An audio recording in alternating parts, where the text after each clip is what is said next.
Ang Devil Emperor. Credit to the author. E-293-301. Ang mga pangalan po na nandito ay galing sa mga name generator. Kung meron man pagkakatulad sa mga pangalan ng tao o lugar at pangyayari, ito ay tunay na hindi sinasadya. Ano? Ang nangyari lang. Lumulutang sa ere si Lucian, mukhang nalilito sa mabilis na pag-agos ng dugo. Nang sa wakas ay makabalik siya sa kanyang katinoan, sinabi niya sa kanyang dalawang kakampi, hindi ba't ang pinakamatandang batang Panginoon ang siyang may pinakamalaking potensyal? Mukhang wala pa ring pakialam ang dalawa. Matindi ang pagmamayabang ni Quinley. Na kapag nakapasok na ang Blood Crocs, ang alyansa ng tatlong bahay ay maiiwan na lang na parang pira-piraso. Tuwang-tuwa silang makitang sa wakas ay may hindi na nagagawa si Ethan, at makakayanan niya ang programa ng pagdurusa tulad ng iba. Natuwa rin sila sa pagyayabang, at sabik na makitang lumuluha si Ethan. Hindi naman sana ganoon ang nangyari, hindi noong mabilis na tumatakbo ang paraan ng siguradong pagpatay. Ang tatlo ay nalulumbay, na sinundan ng matinding pagbaba ng kadakilaan ni Quinley. Kahit ang Heaven-shaking Dragon Lord ay nakatanggap din ng parehong trato sa kanila. Nagyabang at nagpatalbog siya, oo, pero kung gagawin mo yan sa harap ng soaring demonic dragon, sasampalin ka ng isang babaeng asong babae. Nakilala na niya ang kanyang sumpa. Halos mawala ng malay ang panig ni Dexter nang makita ang mabangis na alon. Pakiramdam nila ay paparating na ang katapusan, ninakawan ang kanilang kinabukasan. Pero sa tingin nila ngayon, alam nilang walang saysay ang kaninang pagkataranta. Wala silang dapat ikatakot, basta't nandito si Ethan. Umiling ang acting commander ng Tri-House Alliance sa casual na si Ethan, hay nako, mukhang kahit ako, si Kuya Kindstone, hindi ko masyadong kilala. Nagkibit balikat siya sa hukbo ng halimaw na may 10,000 na parang wala lang. Patawarin ninyo ako, mga kaibigan. Nakagawa ako ng malaking pagkakamali na pagdudahan ang kakayahan ni Kuya Kindstone. Sa kung paano ito nagagawa ni Quinley, halatang-halata na kaya rin itong gawin ni Kuya Kindstone. Isang kamalian ang mag-isip ng iba. Yumuko ng tame time si Dexter sa naguguluhang mga tao. May katuturan naman. Dahil sa napakaraming pinagdaanan niya kasama si Ethan, may isang katotohanang dapat sanay naunawaan na nilang lahat ngayon. Walang imposible para sa kanya. Kung kahit siya ay makatagpo ng isang imposibleng palaisipan, mawawala ang lahat ng pag-asa. Kaya ni Quinley kontrolin ang mga espiritual na halimaw. Humph, kung gayon kaya rin ni Ethan. Ang batayan. Siya si Ethan, syempre. Sa isang kisap mata, natagpuan ng fan club ni Ethan ang kanilang mga miyembro ng lubos. Kailangang aminin na kahit ang isang tagahanga ay tama rin, minsan. Tingnan mo si Abigail, na tumatalbog sa walang pidgel na tuwa, nakikita mo yun. Ano ba ang sinabi ko sa iyo? Umiling si Clara. Kahit nakaribal niya sa pag-ibig, kaaya-aya pa rin sa kanya ang kanyang kawalang muwang. Parang puso ang mga mata ni Darcy, habang pinagmamasdan si Ethan ng may lasing na tingin. Ang malamig na tono ni Ethan ay nagbigay sa kanya ng matinding takot noon, ngunit nang gawin niya ang alpha male pose, itinapon niya ang takot na iyon sa bintana. Ang mamatay sa kamay nito ay magiging isang pangarap na matupad sa puntong ito. Mas gugustuhin ko pang maging multo sa tabi ng isang bayani kaysa maging asawa ng isang walang kwentang tao. Malakas ang pagnanasa nito. Gusto lang sanang lumunin ni Darcy si Ethan. Nakita ni Wena ang galit ng kalaban sa inggit. Nag-aagawan silang lahat para sa atensyon ni Ethan, pero hindi siya. Mababa ang katayuan niya at ang hindi pagsunod sa puso niya ang nagdulot sa kanya ng paghihirap. Kayang gawin ng mga halimaw na ito ang lahat. Sumulyap si Trent sa pulang mukha ni Abigail ng may selos. Ang iba ay tumigil sandali at saka sabay-sabay na tumango. Isang lalaki ang kumontrol ng Beast Tide habang ang isa naman ay itinataboy ito sa pamamagitan ng isang kindat. Magagawa ba iyon ng isang tao? Ang dalawa ay naging isang tanglaw ng pagkabigla at pagkamangha sa bawat manunood. Si Ethan ang lubos na naghari. Siya ang may hawak ng kalamangan at lahat. Dog-dug-dog. Sa gitna ng patuloy na pagyanig ng lupa dahil sa tumatakas na mga blood croc na dumaan sa kanya, nang inig ang mukha ni Quinley. Kumuyam ang kanyang mga kamao at dumura siya habang nagngangalit ang mga ngipin, tumigil kayo. Inuutusan ko kayong lahat na tumigil. Walang kahit isang blood croc ang may pakialam sa kanyang rave. May mas malalaking bagay silang dapat alalahanin. Ikaw na hanggal na parang elepante. Isa ka lang hari sa mundo at kaya mong pamunuan ang ilan sa amin, pero ang lalaking iyon ay emperador ng lahat. Wala kang maikukumpara. Umuwi ka na, maghugas ka, at matulog ka ng mahimbing. Walang blood croc na dumaan sa kanya ang nagpakita ng anumang balak na huminto, kahit na umungol pa siya ng paos. Umungol. Nagalit si Queenly. Nagpakawala siya ng isang ungol ng dragon na sapat ang lalim para umalingaw-ngaw kahit sa mga bingi na blood crocs. Tumingin si Ethan nang may pagtataka. Ngayon lang tumigil ang mga blood croc at tumingin sa kanya. Ngumiti si Queenly sa tuwa, matapos mabawi ang kanyang dating kamahalan. Ngunit muling yumoko ang mga blood crocs at kumari pa ng takbo palayo na parang mga batang pilyo. Namumula ang mga mata ng lalaki at sumabog ang kanyang galit. Isa siyang hari at walang sino man ang lumaban sa kanya. Lalo na ang mga kauri. Kumatok. Isang kamaong bakal ang kumawala at bumulwak ang dugo. Pinasabog ng suntok ang ulo ng isang blood croc. Tumigil ka o mamatay ka. Sigaw ni Queenly habang tumutulo ang dugo sa kanyang kamay. Hindi naman sa nagkaroon ito ng anumang epekto. Walang pakialam ang blood croc sa mga utos niya. Sa sobrang galit, pinasabog niya ang 5 pang blood crocs ngunit agad itong tinanggap ng mga halimaw, tumakbo ng pinakamabilis na kayang dalhin ng kanilang mga binti.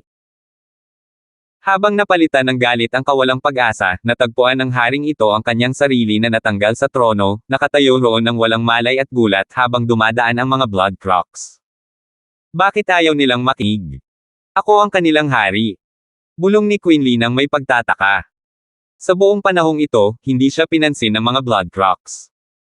Hindi na siya isang maharlikang figure, kundi isang pulubi ngayong nawala na ang kanyang trono.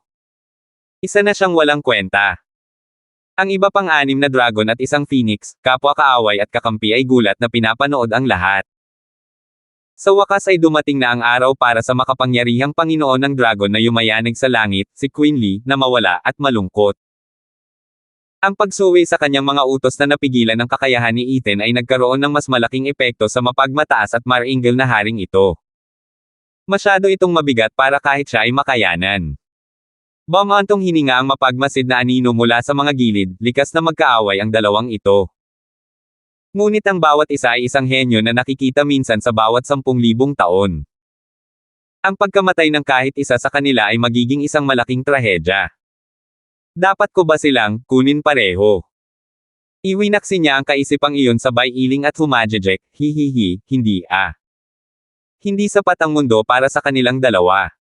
Nakatadhana na ang kanilang laban. Sandali na lang ang kailangan. Ang pinakamakatwirang desisyon ay hayaan na lang silang maglaban at piliin ang mananalo, hay. Walang nakakaalam na ang isang nakakatakot at hindi tiyak na elemento ay palihim na nakapasok sa esoteric debate. Napakamot si Ethan sa kanyang ilong, medyo nadismaya sa sarili. Young Master Donford, huwag kang masyadong malungkot. Maraming tao ang natalo at matatalo pa sa akin. Sa itsura nito, mukhang ako ang mananalo sa maliit na pastahan natin.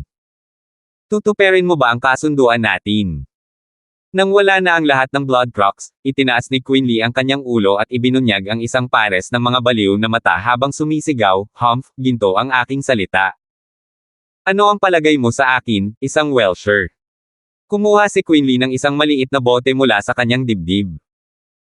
Alam ni Ethan na taglay nito ang Brimang Sacred Peel. Natakot si Queenly na baka agawin muli ni Ethan ang singsing niya kaya itinago niya ito sa kanyang damit. Kahit sinong magsasaka ay may paraan para itago ang kanilang mga gamit, singsing man o bag. Ito na marahil ang pinakaligtas na lugar na dapat itago, hindi tulad ng sa sarili mong katawan. Ngunit ang pag-iisip ni Queenly ay napunta sa kabaligtaran. Pinili niya ang pinakamahalagang bagay na itago sa kanyang sarili. Ang pinakamapanganib na lugar din ang pinakaligtas. Nagulat pa si Ethan. Hindi kailanman mahahanap iyon ni Ethan kahit na agawin pa niya ang lahat ng singsing na imbakan. Tumawa si Ethan, hahaha, napakatuso naman niyang Master Donford. Hindi ko inaasahan. Akala ko pa naman ibinigay mo na yan sa pile na yan para itago. Humph, iniisip mo ba na isa akong hanggal na iniwan ko ito sa kanya pagkatapos uminom ng unang tableta? Biglang pinitik ni Queenly at lumipad ang bote papunta kay Ethan, "Humph, inumin mo na." Swoosh! Pumutok ang maliit na bote sa ere, nag-iwan ng mga nakakatakot na tunog habang dumadaan ito. Maging ang kalawakan ay kumikinang. Nakaramdam si Ethan ng biglaang matinding presyon sa kanyang mga balikat habang papalapit ito. Natigilan pa nga ang mga katulad niya. Nagulat si Ethan, inihagis ang kanyang kamay para harangan ito. Kumatok. Dahil sa pagbangga, dumulas siya ng 5 metro at namamanhid pa ang braso niya na siyang nagpakawala ng bote. Laking gulat niya nang matuklasan niya kung ano ang magagawa ng isang simpleng suntok. Hindi nakapagtataka na natalo sina Clara at ang dalawa pa laban kay Quinley kahit na magkahawak kamay sila. Ang lalaking ito ay isang halimaw na tagapag-alaga ng katawan. Bukod kay Satyr-Gord, tiyak na siya ang magiging pinakanamumukod tanging talento ng nakababatang henerasyon. Alam ni Ethan na kahit ang kanyang diamond body ay ibang-iba sa pangangatawan ni Quinley. Tama si Elderly, ang lalaking ito ay isang tunay na halimaw, mas malakas kaysa sa akin. Matapos ang unang tunay na pakikipag-ugnayan kay Quinley, napagtanto na ngayon ni Ethan ang buong lawak ng kapangyarihang taglay ng ulo ng 6 dragons at 1 phoenix. 274. Isang itim na figure ang hamarang kay Ethan.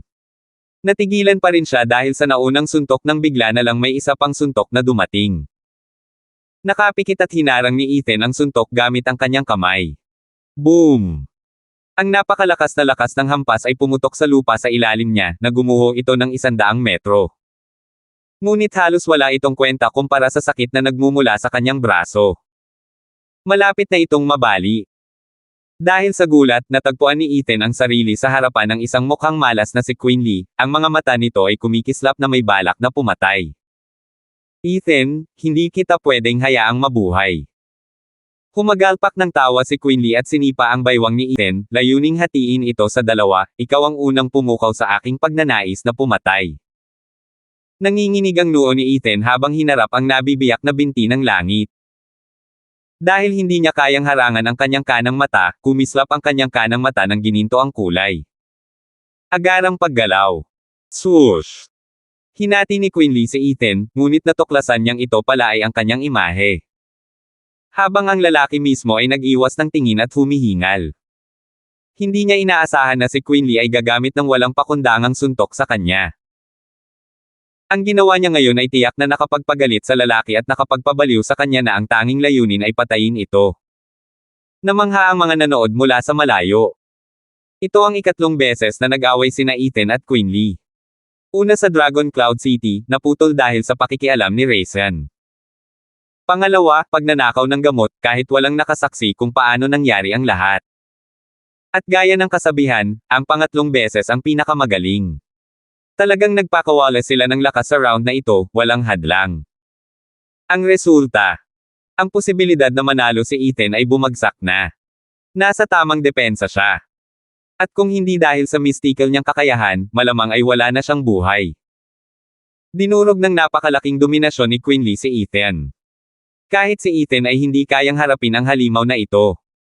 Nagngangalit ang mga ngipin ni Troy at kinakabahan. Ngunit si Lucia naman ay natatawa ng malakas. Ang mga pinuno ng magkabilang panig ay may napakalaking talento, ngunit pagdating sa pagsukat ng mga kamao, nanalo ng husto si Quinley. Walang paraan si Ethan para lumaban. Tumango ang hindi inanyayahang panauhin sa dilim, mas maganda ang pangangatawan ni Quinley, pero mas magaling at mas tuso si Ethan. Mas magaling siya rito. At ito ang panahon na wala pa siya sa Profound Heaven stage. Kung pareho lang sana ang kanilang cultivation, matagal na sana tapos ang laban na ito. Ganito rin ang conclusion ni Quinley, na lalong nagpasiklab sa kanyang pagnanais na pumatay. Ipinakita ni Ethan ang kanyang sarili bilang isang tunay at nahahawakang banta sa kanya. Hindi niya kailanman naramdaman ang parehong pakiramdam mula sa iba pang 6 na dragon at isang phoenix, at tiningnan lamang niya sila ng may paghamak kahit na napipilitin siyang harapin ang kanilang kooperasyon. Sa kabilang banda, si Ethan ay isang malaking banta sa kanya. Lalo na ngayong nakita niyang natakot si Ethan sa kawin ng Bloodcroc at tinapakan ang buong maharlikang mukha nito. Isa itong wake-up call. Ang Ethan na iyon ay katulad niya, kwalipikadong maging hari. Kasabay ng malamig na kislap sa kanyang mga mata, tumahol si Quinley, Ethan, ang galing mo ba sa pagtakbo lang? Oo. Prangka si Ethan na parang tood ng birch, hindi nakakalimutan ang kanyang masamang ngiti habang binibilang gamit ang kanyang mga daliri, pagtakbo, pagpatay, pagmamanman, pag-eespya, at huwag nating kalimutan ang paborito ko, ang pagnanakaw ng singsing. Napakaganda ng gamit nito, hindi ba? Ikinagalit lang iyon ni Queen Lee. Gusto niyang kutsain ang lalaki para umatake. Pero masyadong kalmado si Ethan, hindi pinansin ang mababaw na panunukso at bumawi ng parang hari. Muling sumidhi ang kanyang pagnanais na patayin si Ethan agad-agad. Tumango ang anino. Alam niya kung paano pahalagahan ang mga talento. Ang pagiging hiwalay sa lahat ng bagay at ang pagtingin sa mga bagay-bagay ng may kalmado at kritikal na mga mata ang siyang mga katangian ng isang mahusay na taga-subaybay. Kasabay nito, ang imahe ni Queen Lee ay bahagyang bumagsak sa kanyang mga mata. Unti-unting naging pabor ang anino kay Ethan, at nakitang siya ang mas mahusay na binhi. Huminga ng malalim si Queen Lee at natagpuan ang sarili na nasa bingit ng pagkabalisa. Hindi katulad ni Clara at mga katulad niya si Ethan. Maaari siyang pumunta at umalis ng gusto niya, nang walang makakapidyaw sa kanya. Siya ang pinakamalaking sakit ng ulo na mararamdaman niya kapag naging kaaway. Ang mahiwagang sining na iyon ay nagbigay sa kanya ng isang hindi malalampasang kalamangan. Kaya itinuro ni Queen Lee ang kanyang mga kakampi at sumigaw, "Ano ang tinatitigan mo? Patayin mo na sila." Nagising ang tatlo ng may gulat. Bakit sila tumigil? Kailangan natin silang ikulong. Kaya nagbigay sila ng hudyat. Ang echelon formation ni Dexter ay nayayanig pa rin dahil sa Blood Croc Horde at humina ang kanilang momentum. Natalo na sila. Dahil napapaligiran sila ng kalaban, ang ilang libong hukbo ay nalulunod sa kawalan ng pag-asa laban sa 10,000 kalaban. Iilan lamang ang kapantay ni Clara na makakatakas, habang ang iba ay masusumpungan ang kanilang buhay na ibinabagsak sa putikan. Dahil sa takot, nag-utos si Dexter, 3-round formation. Sa isang iglap, ang tatlong dibisyon ay naging umiikot na mga bar aisles, na humaharang sa pagsalakay ng kalaban. Hindi naman nag-alala si Lucian. Ang pormasyong ito ay isang depensa. Kailangan lang nilang bawasan ang kanilang bilang. Nakangiting tumingin sa kanila ng malamig ang tatlo. Bahagyang kumunat ang noo ni Ethan. Hanggat nandyan ang mga kaibigan niya, wala siyang patutunguhan at sa kalaunan ay mamamatay din siya. Hindi lamang nakulong ni Lucian na nangunguna sa 10,000 hukbo ang grupo ni Clara, kundi natalo rin si Ethan 2 ibon na may iisang bato. Hahaha, Ethan, tingnan mo kung paano ko sila tapakan. Natatawang sabi ni Queen Lee. Pinipilit niya si Ethan na harapin siya. Ngumisi si Ethan ng malamig, ibababa mo ba ang sarili mo ng ganoon kalaki? Isa pa, gagawin mo na sana iyon kung gusto mo. Hahaha, oo nga. Kinamumuhian ko sila, pero ngayong nandito ka na, nagbago na ang lahat. Akagigalak kung punitin sila sa harap mo mismo. Napanganga si Ethan at palihim na bumantong hininga. Tulad ng naisip niya. Iniwan silang buhay ni Queen Lee, para lang mapigilan siya. Pero hindi nagbago ang malamig na ngiti, "Bata Panginoong Donford, sa tingin mo ba talaga ay hahayaan ko silang hilahin ako pababa? Oh. Pero hindi ba kasama rin nila ang batang Panginoon mo?" Kumislap ang mga mata ni Queen Lee, matapos makita ang kanyang kahinaan. Sumugod siya sa mga hukbo. Noon din nang may hanging sumipol patungo sa kanya. Ito ang hinihintay niya. Hinarang niya ang sipa gamit ang kanyang kamay, at naglabas ng isang metal na tunog. Nang tumingin siya ng malapitan, nakita niya si Ethan na malamig na nakatingin sa kanya. Hihihi, sa wakas ay napagdesisyonan kung umatake. Ngumiti si Queen Lee nang mahawakan niya ang sakong ni Ethan. Isang malakas na suntok ang ibinato niya. Ang suntok ay may lakas na parang isang bundok sa likuran nito. Nawala si Ethan, hinayaan siyang malampasan ng suntok. Gumuho ang lupa ng 10-10 metro sa loob ng mahigit 1 kilometro dahil sa malakas na pagbagsak. Nagbuga ito ng alikabok at ginulat maging ang nagbabanggang mga hukbo dahil sa napakalaking pagpapakita ng kapangyarihan.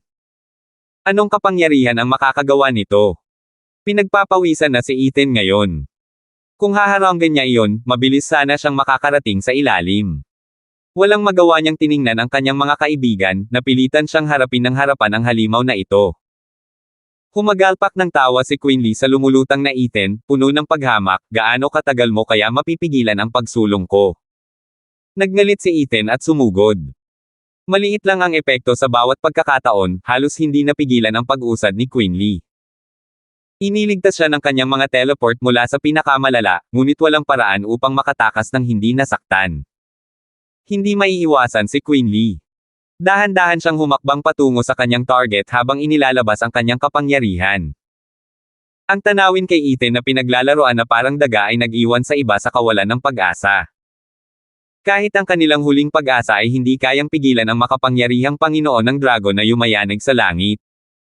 Pero si Clara lang ang nakaintindi at kinakabahang nagsabi, para sa amin yan. Pinipilit ni Queen Lee na sunggaban ang kamay ni Ethan. Kailangan na nating umalis dito. Napagtanto nila kung gaano sila kahihiyan. Sila ay naging mga tanikala ni Ethan. Pero paano tayo makakatakas kung mas marami tayo? Ano ang gagawin natin? Bumantong hininga si Dexter. Kahit si Dexter na lumabas na walang dala, ipinapakita nito kung gaano talaga kadesperado ang sitwasyon nilang lahat. Humarap si Clara sa dawan niyang kakampi, dala na ba ninyo ang inyong mga espiritual na hayop? Nagliwanag ang kanilang mga mata, naalala kung paano sila binigyan ng kanilang mga bahay ng ilang matataas na antas ng espiritual na mga halimaw. Sa lahat ng oras na ito, sila ay napipilitin sa bawat pagkakataon na tuluyan na nilang nakalimutan. Tumango ang dalawa. Ngumiti si Clara at nagsalita ng malalim, gamitin ang ating mga baraha. Palayain ang mga halimaw at linisin ang daan. 275. Isang huni ng ibon ang tumugtog sa kalangitan, hudyat ng paglitaw ng isang puting halimaw at inilubog ang lugar sa isang freezer. Laking gulat ng lahat nang makita nila ang isang 5 metrong malaking puting agila na nakatingala sa itaas. Nagdulot ito ng bagyong nyebe sa bawat pagkislap ng mga pakpak nito. Malamig na hangin ang tumusok sa mga kalaban na nasa kanilang hanay, na nagpabagal sa kanila at nagpalamig sa mga kawawa. Ikalimang antas na espiritual na halimaw, Netherwind Falcon. Sigaw ni Clara. Hindi rin mabagal sina Troy at Aaron. Umungol. Ang umaalingaw-ngaw na ungol ay nakakuha ng atensyon ng isang 10 metrong gininto ang leopardo. Ang matatalim nitong mga matang ikinabahala ang pinakamatatag na puso, handang sunggaban sila at lamutakin ang kanilang mga laman. Ikalimang antas na espiritual na halimaw, Golden Cloud Leopard. Sigaw ni Troy. At akin, ang ikalimang antas na espiritual na halimaw, ang nag-aalab na love na ahas sa langit. Itinuro ni Aaron ang isang 50 metrong haba ng sawa na natatakpan ng mga bato. Ang mga mata nito ay nagliliyab. Ang pagbaba ng 3 makapangyarihang limaw sa ikalimang antas ay nagdulot ng takot sa puso ng kalaban. Bawat isa ay kapantay ng isang eksperto sa Radiant Stage. Nang mailabas ang 3 sa kanila, ang kapangyarihan ng Tri-House Alliance ay lubos na napalakas. Umungol. Tili. S. Ang tanging makatwirang reaksyon sa harap ng gayong pagpapakita ay ang pag-iwas. Ang 3 espiritual na halimaw ay nagsimulang magdulot ng kaguluhan sa loob ng mga linya ng kalaban, mabilis na nagtakbuhan pabalik-balik. Kahit ang mga eksperto sa Profound Heaven ay hindi nakaharap sa kanila. Habang umaabot sa langit ang mga sigaw ng paghihirap, nakalusot ang koponan ni Clara, kahit napuno na ng mga bangkay ang puwang na iyon. Dexter, gamitin mo ang daan para makalabas tayo. Itinuro ni Clara ang clearing. Gagawin na sana iyon ni Dexter ngunit 3 malamig na tawa ang sumilay kay Lucian at sa dalawa niyang kakampi na nakatingin pa rin sa kanila. Kinukutya lang sila ni Lucian, Clara, hindi ba't lahat tayo ay galing sa 7 bahay? Sa tingin mo ba kayo lang ang may mga alagang hayop? Huwag mo kaming maliitin.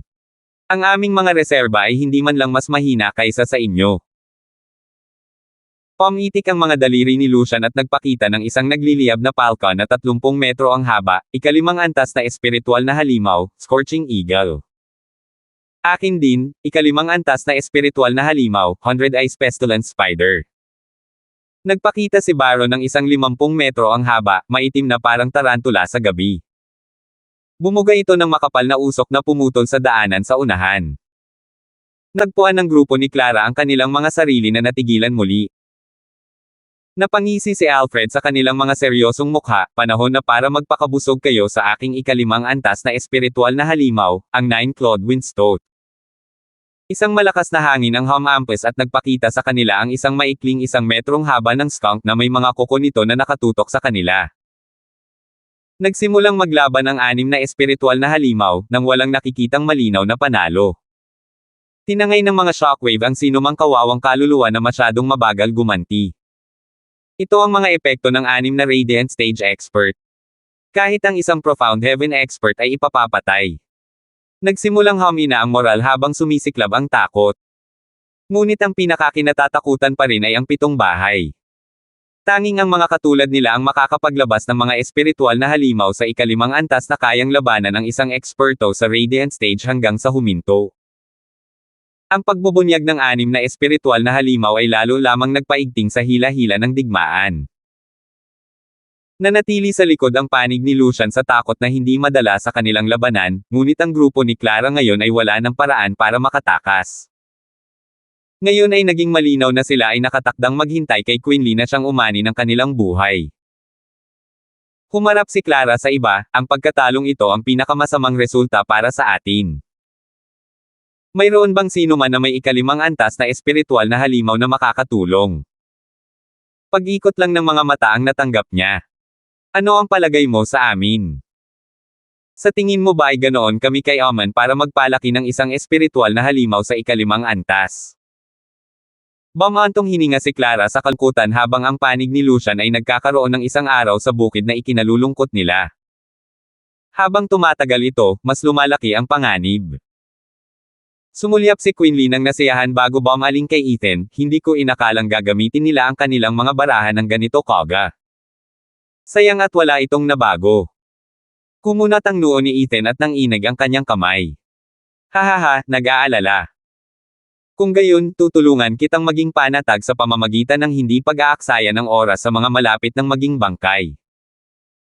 Nakangiting sigaw ni Quinley, nagliliyab na Haring Leon, wakasan sila. Umungol. Ang kahangahangang kapangyarihan ay tumago sa puso ng lahat habang isang nagliliyab na leon na may pakpak ang sumugod sa hukbo ni Clara. Ika-6 na antas ng espiritual na halimaw, nagliliyab na hari ng leon. Napasinghap silang lahat sa takot. Walang nakaisip na ang espiritong hayop ni Quinley ay magiging isang espiritual na hayop sa ika-6 na antas. Ipapabor nito sa kalaban ng pagkapatas. Nanginig ang mga espiritual na halimaw ng alyansang Tri-House dahil sa ungol ng leon. Nabawasan ang kanilang lakas at naitulak sila pabalik ng iba pang 3 espiritual na halimaw. Tapos na tayo. Napuno ng kawalan ng pag-asa at pagkabigo ang hukbo ni Clara nang magpakawala ang mabangis na leon ng mga alon ng apoy sa kanyang dinareanan. Kahit na mamamatay sila sa alinmang paraan. Hanggang ngayon, mayroon pa rin silang pagkakataong mapatay ang pinakamaraming tao hanggat maaari. Kahit ang ilang eksperto sa Profound Heaven ay umaasa pa ring mabuhay. Ngunit ngayong nandito na ang hari ng leon, nawala na ang lahat ng pag-asa. Ang kanilang mga buhay ngayon ay naghihintay na lamang sa apoy ng digmaan na siyang magsunog sa kanila hanggang sa maging baga. Tumawa ang panig ni Lucian. Patuloy na nanginginig si Ethan. Hindi niya nagawang umarte ng may isang baliw at parang baliw na boses na nagpakiliti sa kanyang mga tainga. Kung aalis ka, sino ang pipigil sa akin? Natawa si Quinley. Tuwang-tuwa siya nang makitang naguguluhan si Ethan. Matapos ang maraming beses na pagdurusa sa kamay nito, sa wakas ay nakabawi na siya. Ang sarap sa pakiramdam. Huminga ng malalim si Ethan at natagpuan ang sarili na nakatali sa gulat. Dahil 2 banta ang nakatakdang banggay ng grupo ni Clara, isa lang ang napili niya. Nakakakaba ang desisyong iyon kaya't naliligaw siya kahit ano pa ang piliin niya. Ngunit pagkatapos, kumurap ang kanyang Thunder Ring. Naramdaman ni Ethan ang pagkainip at puot sa loob niya. Nova. Nagulat at naguluhan siya sa pagkainip nito. Ngunit di nagtagal ay nalaman niya kung bakit. Ang nagliliyab na hari ng leon ay ang parehong halimaw na pumatay sa kanyang ina. Bagamat ibang uri, nananatili ang pagkauhaw sa paghihiganti. Ang puot nito ay ubod ng lalim para sa ginawa nito sa kanyang ina. Pero paano lalabanan ng batang Nova ang Flaming Lion King? Isa lamang itong ika-4 na antas na espiritual na halimaw. Ang sagot ay napili para sa kanya nang maabot na ni Nova ang limitasyon nito at ang Thunder Ring ay lalong kumurap. Hay nako, mukhang wala namang mababago. Nagngalit ang mga ngipin ni Ethan, matapos makapagdesisyon, Bata Panginoong Dunford, maaaring hindi ko kayang hatiin ang aking sarili, ngunit kung ano ang mayroon ka, ako rin. Kasabay ng isang hajejek, sumigaw si Ethan, halika, Nova. Sa isang kislap ng lila, isang liyang kidlat ang sumugod kay Flame ang Lion King. Isa lang ang nasa isip ni Nova, ang paghihiganti. Ano iyon? Sumilip si Lucian sa kumikislap na kidlat. Sabi ni Baron, mukhang isa itong Thunder Skylark, isang ika-6 na antas na espiritual na halimaw. Pero bakit ito kulay lila? Ano, ika-6 na antas na espiritual na halimaw? Mayroon din siya nito. Natarante si Alfred, hindi ba't haantong na naman ito sa paghinto? Tiningnan ng mabuti ni Baron bago umiling ng may pag-aalinlangan, relax ka lang, hindi mangyayari yan. Ang Thunder Skylark na ito ay isang sisiw pa lamang, nasa ika-4 na antas. Hindi ito kayang tapatan ng isang nasa hustong gulang na Flame ng Lion King. Isa pa, hindi rin mas hihigit pa ang isang nasa hustong gulang na Thunder Skylark. Tumawa si Alfred, hahaha, ano na naman ang problema ni Ethan?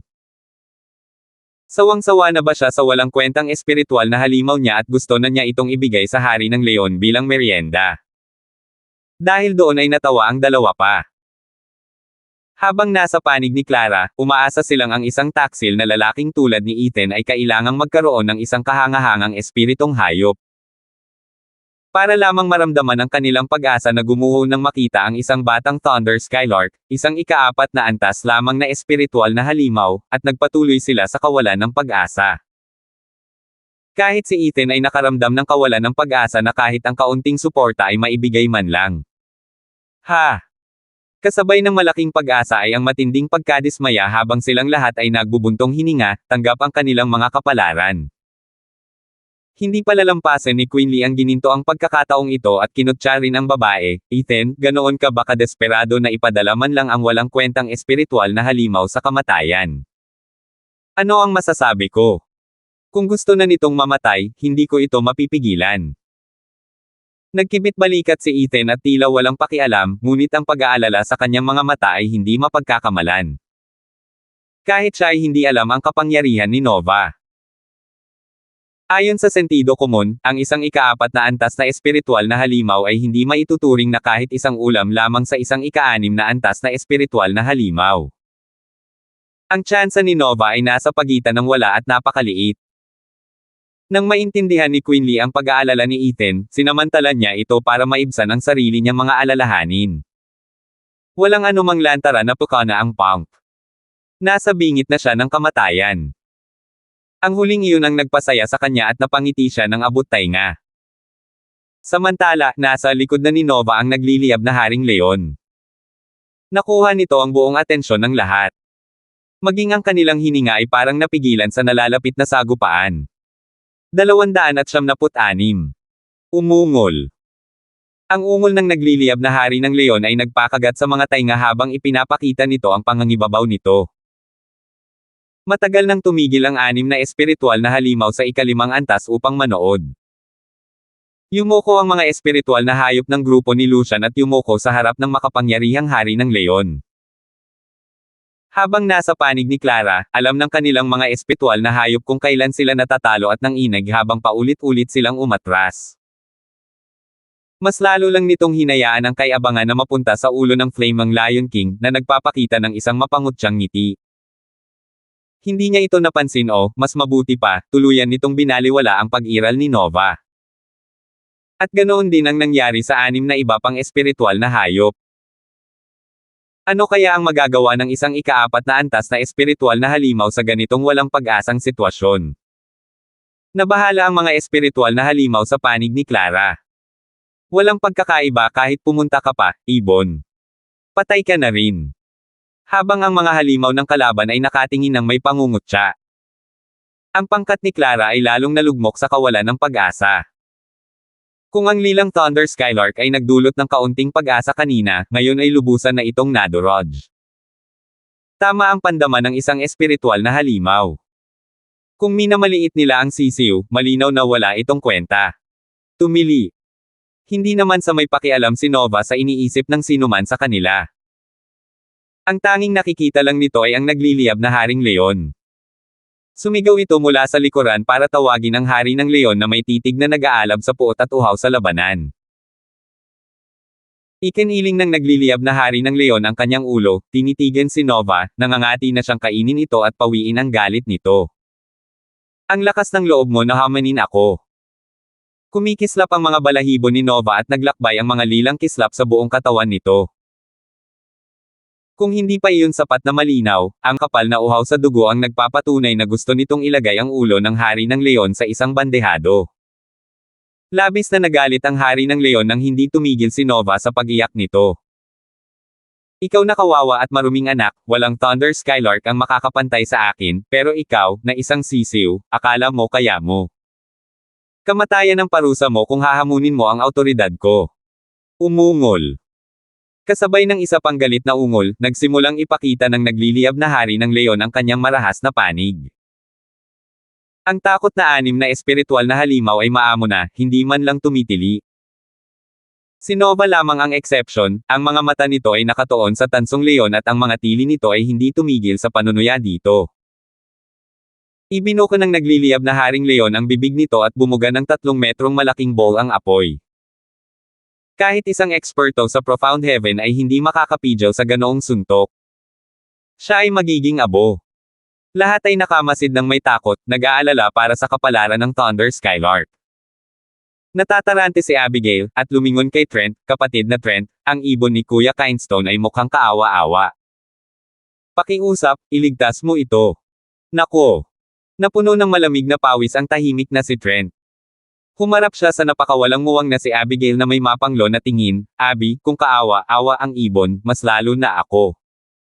Nakalimutan mo na ba ang panahon natin sa Beastland Mountain Range, noong laban ni na Flaming Lion King at Thunder Skylark? Ngayon hinihiling mo sa akin na iligtas ang isang ika-4 na antas na espiritual na halimaw gayong wala naman akong kasing lakas ng isang ika-6 na antas na espiritual na halimaw. Pero, nakakaawa talaga. Nalungkot si Abigail. Umiling si Trent, sisihin si Ethan. Alam din niya iyon pero pinipilit pa rin niya itong patayin. Tumango ang lahat sa paligid niya dahil sa mga sinabi niya, nagtataka kung bakit ginawa ni Ethan ang walang ingat na hakbang na ito. Si Ethan mismo ay naghigpit ng kanyang mga kamao dahil sa pag-aalala. Nova, ikaw ang sagisag ng kidlat at mas mabilis kaysa sa Flaming Lion King. Kailangan mong umiwas.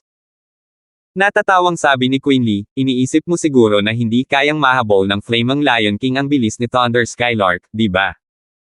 Hahaha, nakalimutan mo na ba kung kaninong espiritong hayop ang Hari ng Leon? Tiningnan ni Quinley si Flaming Lion King. Tumango ang nagliliyab na Hari ng Leon at ikinumpas ang mga pakpak nito.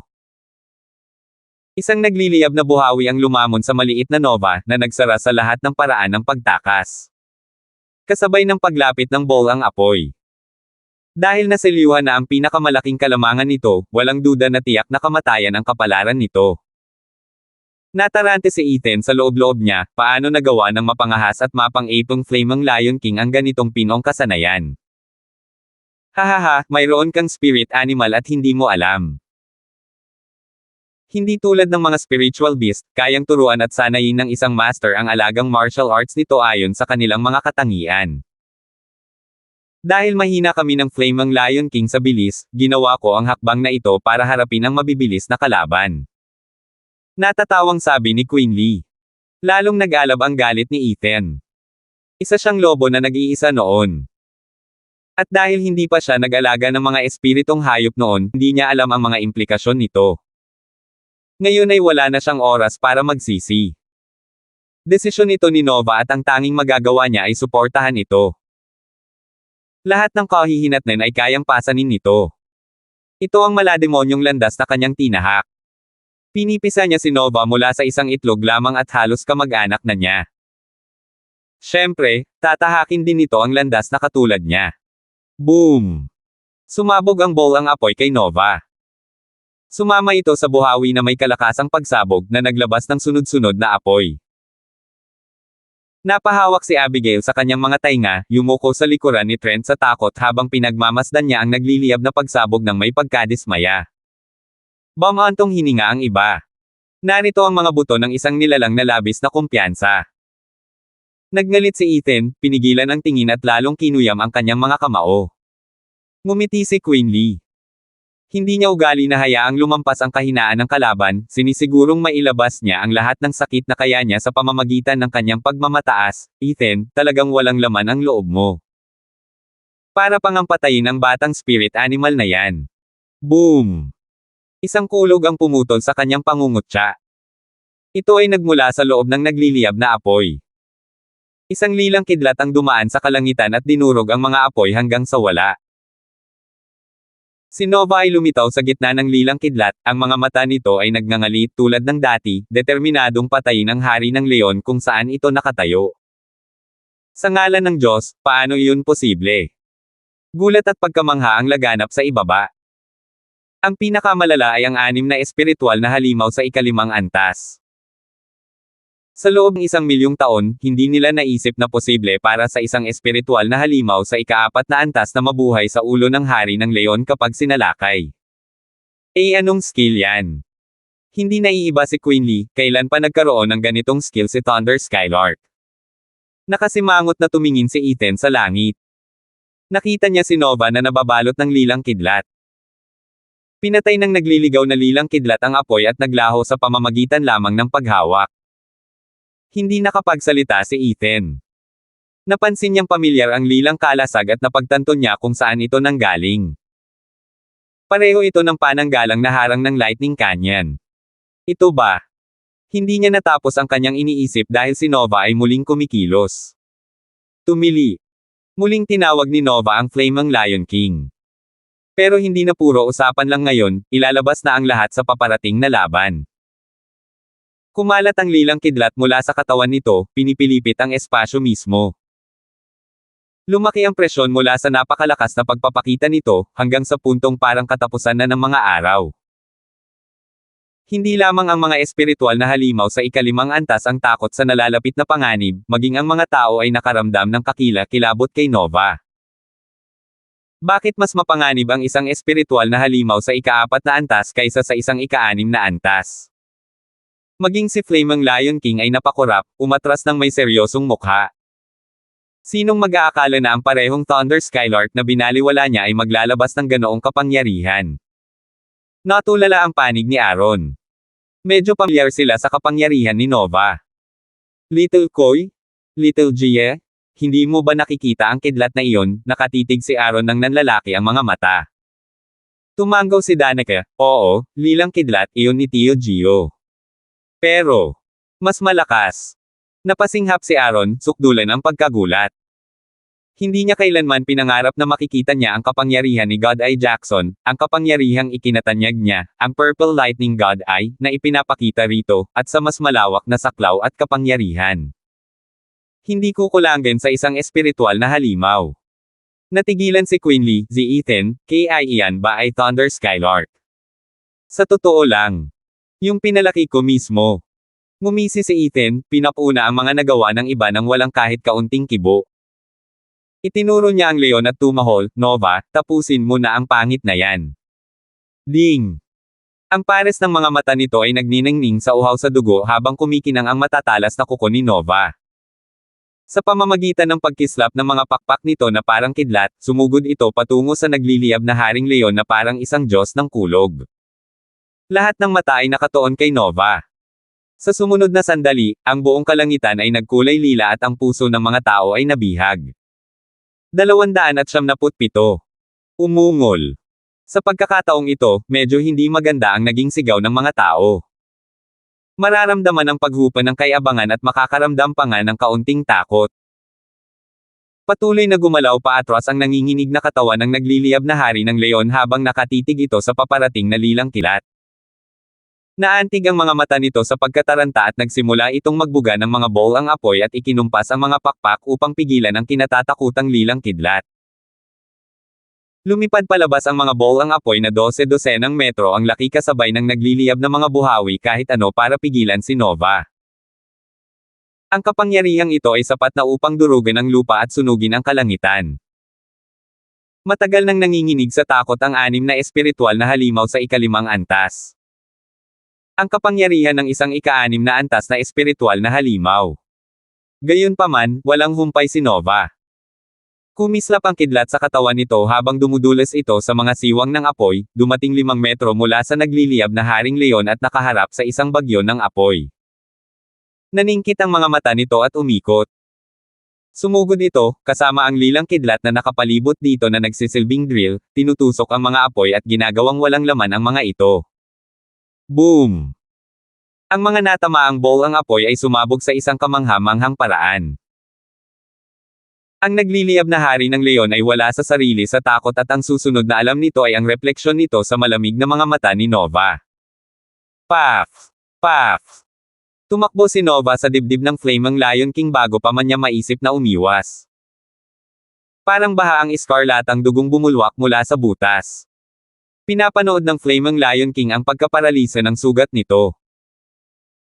Ito, isang dakilang espiritual na halimaw sa ika-6 na antas, ay natagpuan na ang katapusan nito sa mga kuko ng isang batang Thunder Skylark, isang espiritual na halimaw sa ika-4 na antas, sa isang galaw lamang. Bumigat ang mga mata nito, nanlamig ang katawan, kitang-kita mula sa kumikislap na apoy sa ibabaw ng katawan nito. Ramdaman ng nagliliyab na hari ng leon ang sarili na dumudulas sa madilim na kalaliman. Ngunit gusto pa rin itong magpatuloy. Gayunpaman, napakalaki ng butas sa kanyang dibdib at dinagtagal ay nagdilim ang kanyang paningin bago siya tuluyang bumagsak. Napasinghap, hindi inaasahan ng mga tao. Isang ika-4 na antas na espiritual na halimaw na pumapatay sa isang ika-6 na antas na espiritual na halimaw. Nakakatawa. Gulat na gulat din si Ethan. Lumagpas si Nova sa kanyang inaasahan. Lalo na ang nakamamatay na suntok na iyon. Ang karaniwang Thunder Skylark ay walang ganitong mga kasanayan. Si Thunder Skylark ay isang banayad na espiritual na halimaw sa ika-6 na antas. Alam lamang nitong gamitin ang kidlat nito para depensahan ang katawan, ngunit hindi kailanman itutuon ito sa isang attacking skill. Dito naiiba si Nova sa karaniwan.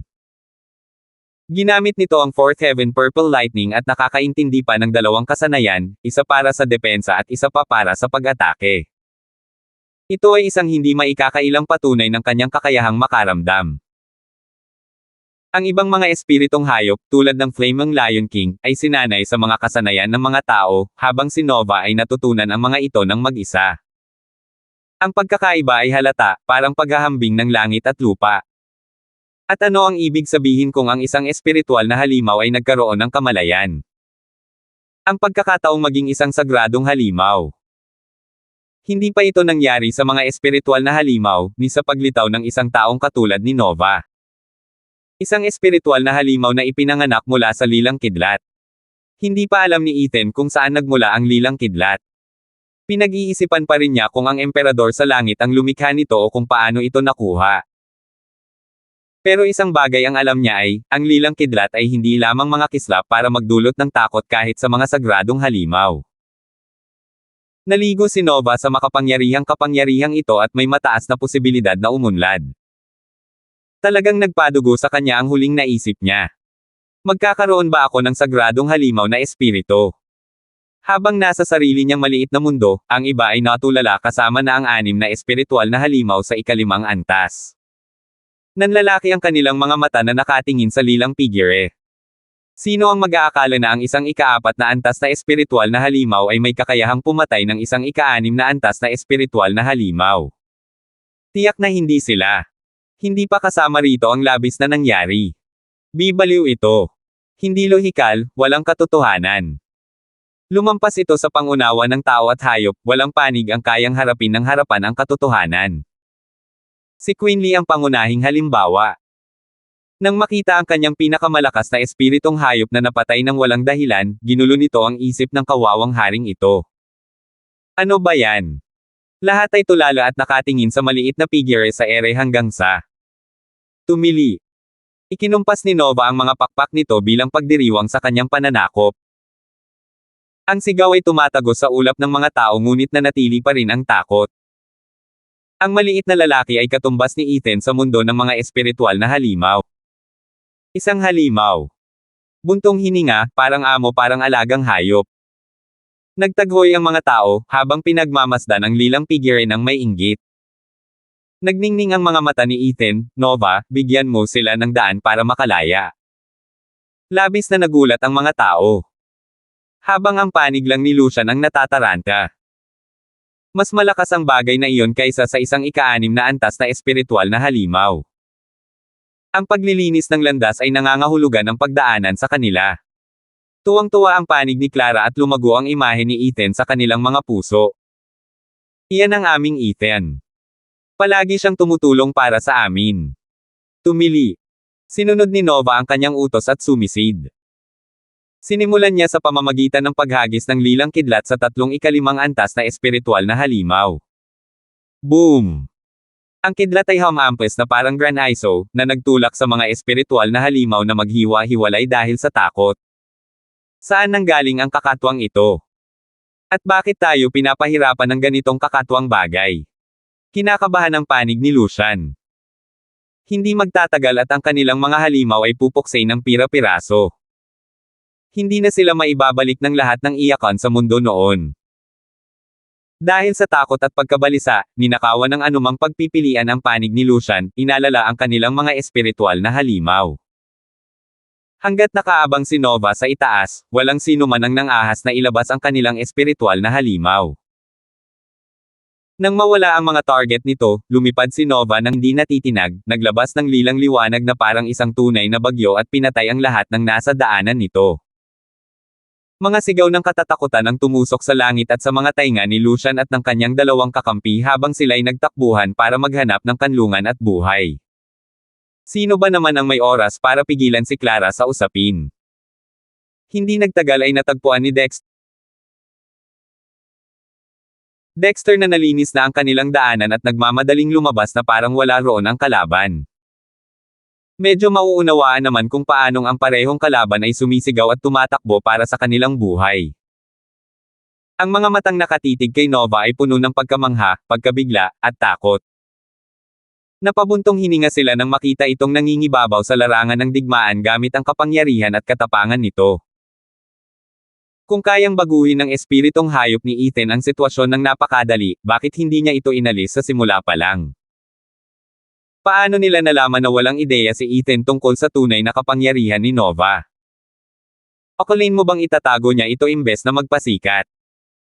Mukhang nalilito si Trent, nanigas ang mukha. Abby, nakakaawa pa rin ba sa iyo ang ibon?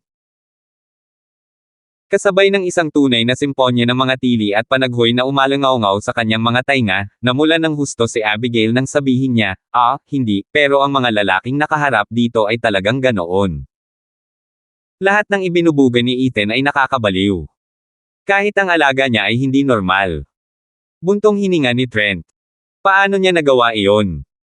Paano niya nagawang magpalaki ng isang napakalaking espiritual na halimaw?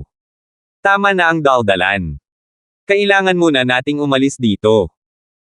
Single ni Clara, pagkatapos ay tumango kay Dexter na sumenyas, good na.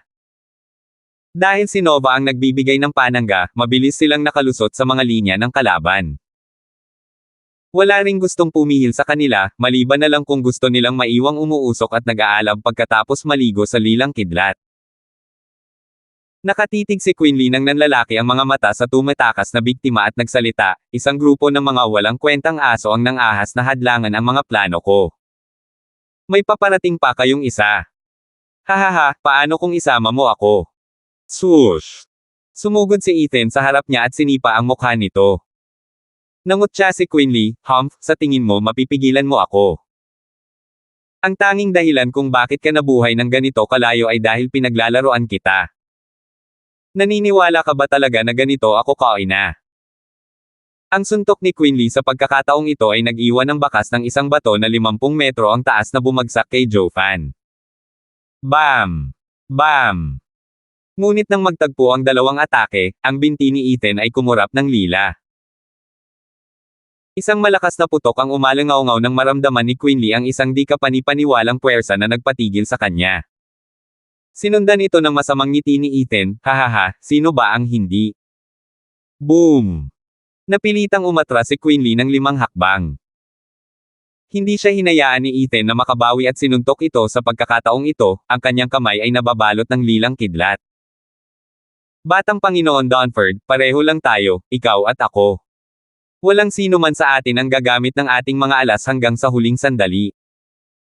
Ngumisi si Ethan at lumawak ang ngisi nito at sinuntok ang dibdib ni Quinley. Mabilis na itinaas ni Quinley ang kanyang kamay para ipagtanggol. Boom!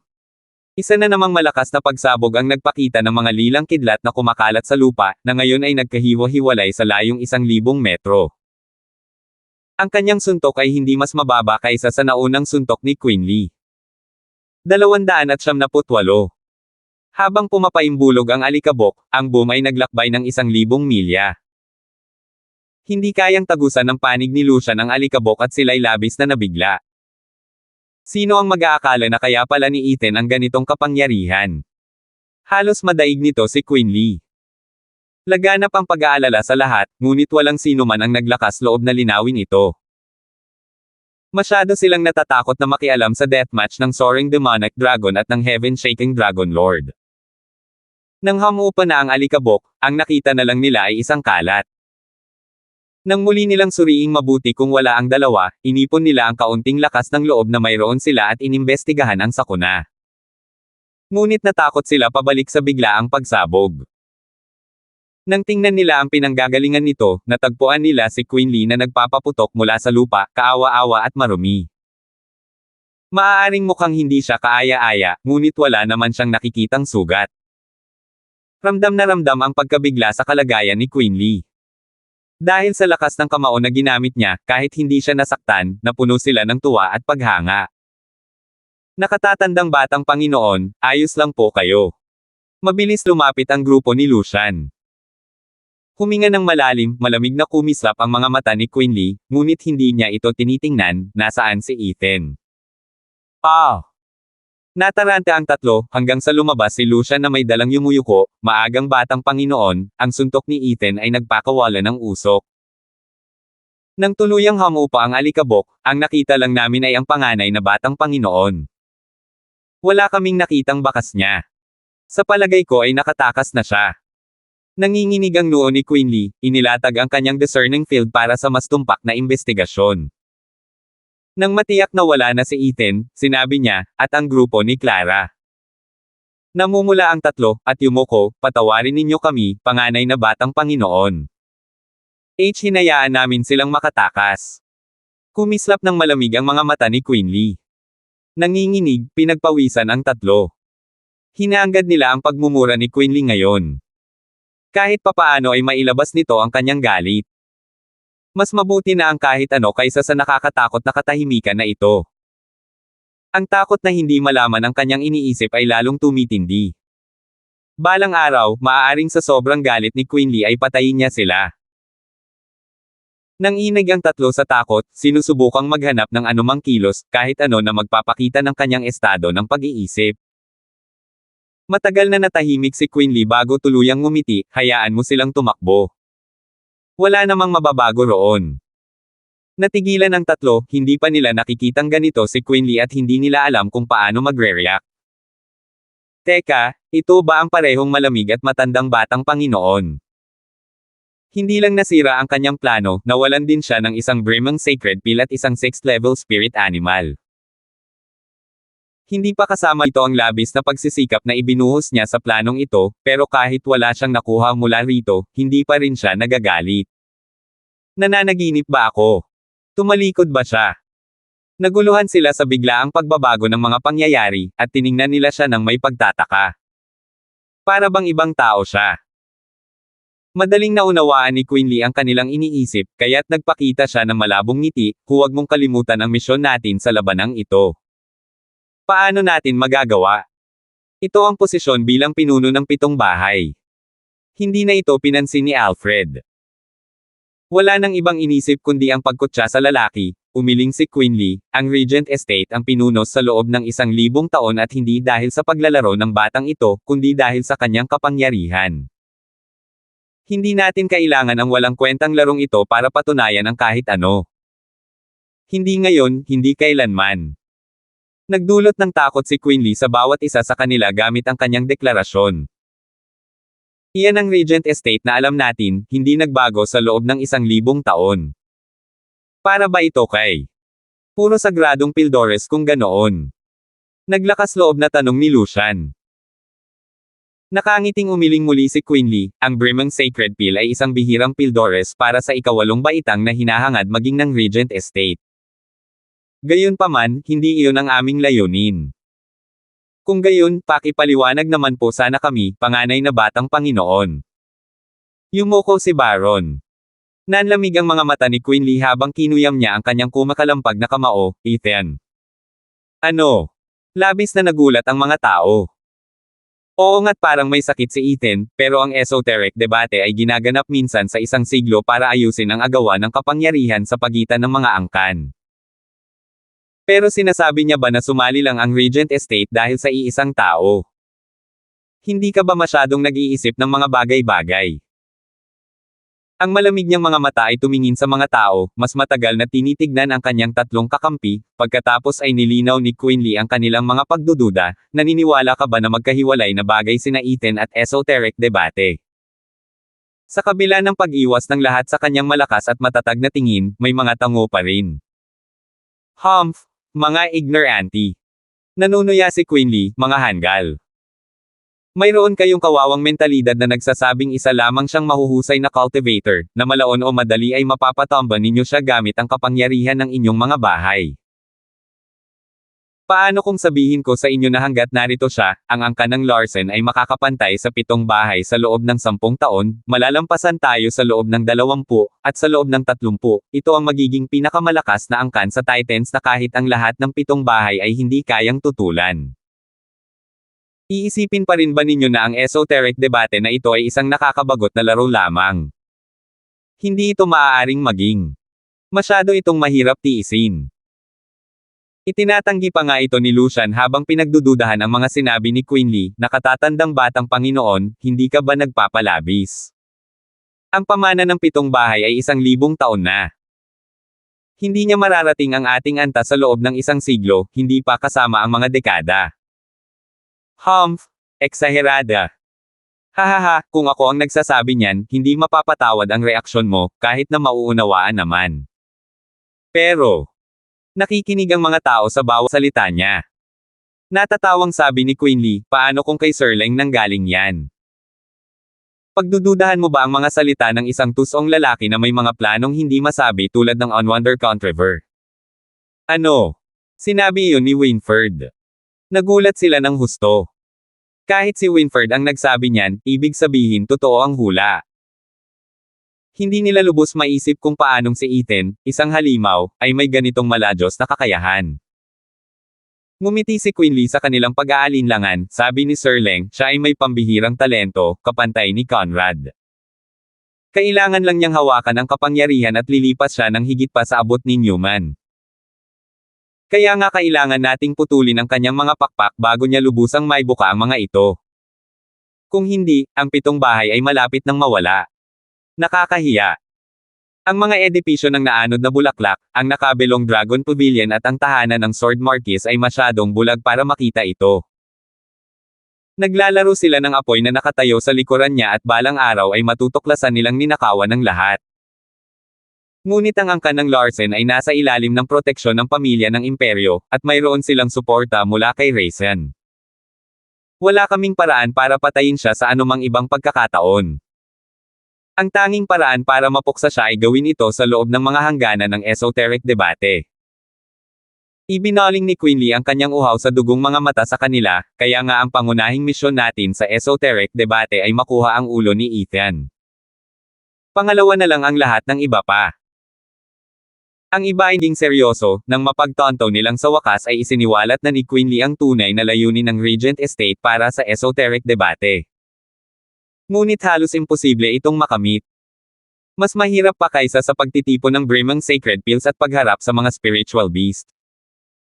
Matapos masaksihan ang mahiwagang kakayahan ni Ethan, napagtanto nila na wala siyang kapantay sa ilalim ng Radiant Stage. Kahit ang Heaven-Shaking Dragon Lord, ang pinakamalakas sa 6 na dragon at isang phoenix, ay halos hindi umano siya natalo. Ngunit nang maisip nilang huwag siyang pansinin, iyon ay isang ganap na hindi. O kung hindi, gagawin na siyang kasuklam-suklam ni Quinley ngayon din. Bakit pa niya sasayangin ang oras niya sa pagpapaliwanag nito sa atin? Panganay na batang Panginoon, paano natin mapupuksa si Ethan? Ang pinakamagandang pagkakataon natin ay noong nakulong na natin ang lahat at napilitang manatili si Ethan. Pero ngayon, magbabantay sila at mas pahihirapan pa nila ito. Bumantong hininga si Lucian. Nakangiting sinabi ni Quinley, iyon na ba ang pinakamagandang pagkakataon natin? Hahaha, pain lang. Kinagat na ito ng Punk at ang natitira na lang ay hintayin na umipekto ang lason. Walang kaalam-alam ang lahat. Hindi sila pinansin, lumingon si Quinley kung saan huling nakita ang grupo ni Clara, hahaha, akala nila nakatakas na sila, pero ang totoo ay natukso sila. Kahit ang tusong si Ethan ay walang pag-asa na makalusot sa personal na plano ni Sir Leng. Relax lang, nasa kamay ko ang lahat. Nanginginig ang iba, hindi alam kung ano ang sumalubong sa kanya. At dahil si Sir Leng mismo ang nakialam, dapat ay tapos na ang kasunduang ito. Si Sir Leng ay pinuri bilang numero 1 mapanlinlang na walang bagsak. Nagulat ang anino na nakasunod sa kanila, narinig ko na ang tungkol sa unwanted controversy ni Titans, pero hindi ko akalain na ibababa niya ang sarili niya para harapin ang isang nakababata. Ang Heaven-Shaking Dragon Lord ay may talento at makapangyarihan, pero ngayon ay kasama na niya si Winford. Ethan, kalaban mo ang mga pinakamahuhusay na eksperto sa parehong lakas at talino. Kung mabaygo ka, makatarungan lang na itapon kita. Pero kung manalo ka, naging mainit ka na lang nakalakal, hihihi. 279. Kaluskos. Isang anino ang nagbalot sa kalangitan, kumikislap papasok at palabas sa bawat milya. Nang sa wakas ay huminto siya, nakatawid na siya ng 10 milya, nakikinig sa ingay ilang milya pa ang layo. Tumanggaw lang siya, mas pabiro, at umalis na naman. Ang huling paglabas ay nasa gitna ng grupo. Sino? Sigaw ni Troy, nakahanda ang espada. Nakita niyang lahat ay tuwang-tuwa na nakatingin, sa wakas ay nakabalik ka na. Oo, bakit ka nakatayo dyan at nakabunot ang sandata mo? Itabi mo na yan, ha? Umikot ang mga mata ni Ethan. Umiling si Troy habang ginagawa iyon, tama si Brother Kindstone. Marami akong gustong matutunan mula sa iyo sa isang spar, pero mukhang hindi angkop na gawin ito sa gitna ng isang krisis. Namula ang mukha ni Ethan. Panatiko ka sa pakikipaglaban yan. Laging may pagkiling ang isip niya sa pag-iisip na ang pakikipaglaban ang dapat unahin. Mabuti na lang at hindi pa siya nawala ng saysay at baliw sa labanan. Ang pagbabalik ni Ethan ay sinalubong ng kagalakan ng lahat. Para bang siya ang tunay na nagwagi sa maliit na labanan doon. Kahit ang mga basalyo ay nakalimutan ang kanilang tunay na mga amo at tumangala sa kanya ng may paggalang. Sandali na lang.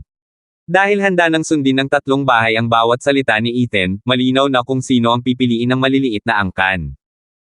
Ang naunang punto ng pagbabago ni Ethan ang siyang puno ng problema. Kung hindi dahil sa kanyang napapanahong tulong sa paglilinis ng daan, malamang ay nawasak na sana ang mga ito. Nasaksihan nila mismo ito. Hindi nakakapagtaka na pinuri siya bilang isang tagapagligtas. Lumilipad ang imahe ni Ethan sa kanilang isipan. Ethan, nasaktan ka ba? Lumapit si Clara. Nakita niya ang liwanag na kumamo at malumanay na nagsalita. Kalmado ang kanyang mukha, ngunit ang mga mata ay nagpapakita ng malalim na pag-aalala at pagmamalasakit na mayroon siya para sa kanya. Hindi ito pinansin ni Ethan at nagpalit ng usapan, ayos lang. Pero hindi naman pala masungit si Quinley. Nako, paano na si Abby at ang aking espiritong hayop? Nawala ng malay si Clara, alam niyang ayaw nitong pag-usapan ang tungkol dito. Labis ang kanyang pagkadismaya dahil hindi niya maintindihan ang iniisip nito. Binigyan siya ni Michael ng masusing pagsusuri sa ranggo ng puso ni Ethan, ngunit hula lang iyon. Sa huli, tanging si Ethan lamang ang nakakaalam kung ano ang iniisip niya. At ito ang lalong ikinainis ni Clara. Gustong malaman ng sino mang babae kung ang taong mahal nila ang higit na nag-aalala sa kanya. At nariyan din si Ethan, na laging malabo at walang katiyakan kaya walang nakakaalam kung ano ang nangyayari sa kanyang malaking utak. Kapatid na Kindstone, napakabangis ng iyong espiritong hayop kaya wala ni isa sa amin ang nang-ahas na lumapit. Ang mas nakakagulat pa, tila may partikular itong pagkagusto sa batang binibining Baker at sa pangalawang batang Panginoon na si Exie. Hanapin mo mismo. Ngumiti si Aaron at itinuro ang itaas. Natulala si Ethan. Nakakita siya ng isang lilang kidlat na lumulutang sa mga ulap. At sa likod ni Nova ay isang lalaki at babaeng nagsasaya. Sino pa ba kundi sina Abigail at Trent? Nakaramdam ng depresyon si Ethan sa kanilang libangan. Ang Thunder Skylark ay isang mataas na antas ng espiritual na halimaw, kaya ano ang ginagawa nito at labis na nahuhulog ang loob sa mga estranghero. Pero bigla siyang natauhan. Sina Abigail at Trent ay nakasuot ng mga singsing na kulog na pinino niya mula sa ina ni Nova. Hawak nila ang amoy ng ina nito. Malinaw ang ganitong resulta. Umiling si Ethan at bumantong hininga, tadhana, siguro. Nagulat ang iba. Napansin ni Nova si Ethan at masayang sumigaw. Nang makita kung saan sila lumilipad, kumaway si Abigail, Kuya Kindstone, maligayang pagbabalik. Tanging si Trent lang ang nalungkot. Heto na ang ikatlong gulong. Nakangiting sinenyasan ni Ethan si Nova na lumapit sa kanya. Tumalon si Abigail mula sa ibon at tumalon palapit na may mapula-pulang pisngi at matamis na ngiti, Kuya Kindstone, nakita ba natin ang batang Thunder Skylark sa Beastland Mountain Range? Oo. Nagawa ko na itong mapisa. Ginulo ni Ethan ang buhok niya. Umiling si Abigail at tiningnan si Nova na parang isang matandang kaibigan, napakaganda, parang ina nito. Ang mga salita niya ay nagpakilig sa mga tao. Hindi rin nolibree si Ethan. Kung mayroon mang sino man sa kanila na tatawag kay Nova na kaibig-ibig, iyon ay ang walang muwang na si Abigail. Naalala nila nang may takot kung paano minsang lumipad si Nova ng paikot-ikot at pinabagsak ang mga eksperto. Paano ba naman iyon kaibig-ibig? Natahimik silang lahat, hindi alam kung paano ito babasagin. Tumili.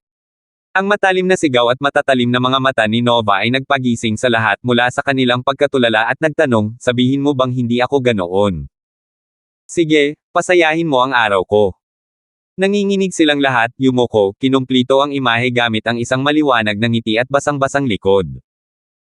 Nang matupad ang hiling nito, humuni si Nova at binigyan si Abigail ng isang ngiti. Umiling si Ethan sa bilis ng pagkakasundo ng halimaw at ng babae. Tinatanggap ba ni Nova si Abby bilang ina nito? Nagliyab ang mga pisngi ni Ethan habang umiikot ang kanyang isipan. Siya ang ama ni Nova at si Abby ang ina nito. Pagkatapos, siya at si Abby. Oy, Ethan, paano mo ba nagagawang palakihin yan? Hindi naman yan kahalimaw. Pwede ba? Ibigay mo na lang sa akin. Ipinakita ni Trent ang kanyang sakam na pagkatao. Nakuha nito ang atensyon ni Troy, habang nakatingin kay Ethan ng may pag-asam.